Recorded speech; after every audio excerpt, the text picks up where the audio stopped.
All right. Last thing before we get into today's play, I do have to ask you. I did have one coach text me. Yes. Right. And he wanted me to ask you. Yeah, they haven't moved up. They're not moving up. Wanted me to ask you about Kansas. He wanted me to justify the fact that every single metric on the planet, has teams above Kansas. But you have them what, 7th now? I had them 10th. They'll be moving down. They'll be probably in the 15 to 20 range today. Unbelievable.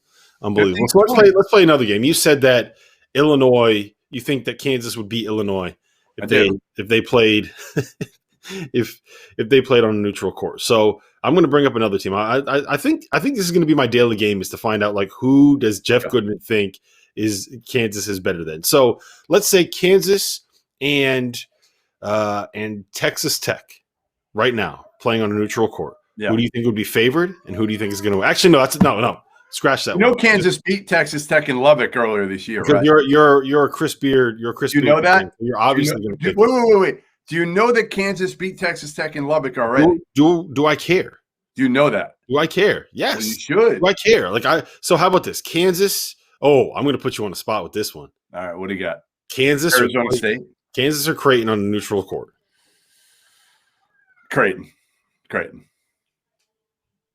Listen, I don't like Kansas today. I was the first one who said in their first game, I believe, right? Didn't I say in the first game, they don't have Kansas level talent? All I'm saying is they've got wins over Texas Tech in Lubbock, Creighton at home, West Virginia at home, Oklahoma at home, Kentucky, who sucks, so who cares? They got 4, and their losses, can I tell you their losses? That's why they're going through the roof right now. They had another great loss. They lost Tennessee, another fantastic loss. Okay, do you want to hold Baylor and Gonzaga those losses against them? I want you. I don't want you. You want to hold those against them? I want you to rank teams based on how good you think they are, and if you keep telling me how bad you think Kansas is, they might be the 7th best team in the Big 12. But they are number 6 in Jeff Goodman's top 25. They were number 10 January 31st. You see, you're doing what Virginia fans do now. You're doing what the Virginia fans do. Yeah, I'm going to keep doing it too because I can't stand the way that you rank teams. I have them at number 10. No, hold on. Let me rephrase. I can't stand the way that you're ranking Kansas this year. I'm glad that you're ranking Virginia the way that you're ranking, so you take more of the heat from these maniacs on Twitter. I can't deal with them anymore. I'm losing my mind. Again. All right, so here's my take. If this is the case, then you should have Duke in the top 25 today if you were ranking. No. I was ranking them, I don't think that they are a top – I don't think they're one of the top 25 teams in America. All right, so – I don't think if I was doing the rankings, I would have Florida State and Virginia like somewhere in that like 18 to 25 range. And I would have Duke as one of the teams like on my list that isn't going to get ranked. That's where I would be with all of these teams right now. So you'd have like Florida in your top 10 today because they've won 4 straight. They look really good lately. I'd have Florida somewhere around the top 25. Like they were. I honestly don't even know where I would rank them because I haven't sat down and put together a top 25 since the preseason. But I'd have Florida would absolutely be on my list of the teams that I would have under consideration for a top 25 team. In front of Kansas. Honestly, I might rank Florida in front of Kansas. I don't think Kansas is very good, especially if Bill Self is going to just play David McCormack over and over and over again. You know what's crazy? How about this?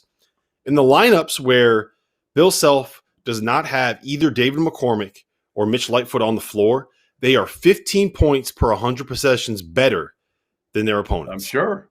McCormack has not been very good. I mean, he's been better over the last month. And what's going to happen is like people fall in love. Yeah, people fall in love with this idea that he's scoring points when like he's giving up points. Yeah, but that's what you want. Like if I'm playing Kansas, what I'm going to do is I'm going to guard the perimeter. I'm going to let David McCormack go one-on-one, and I'm going to say if you want to give the ball into a guy that's shooting like 48% in the post, and let him go to work one-on-one, I'm going to let you go to. And if he scores 25. Great.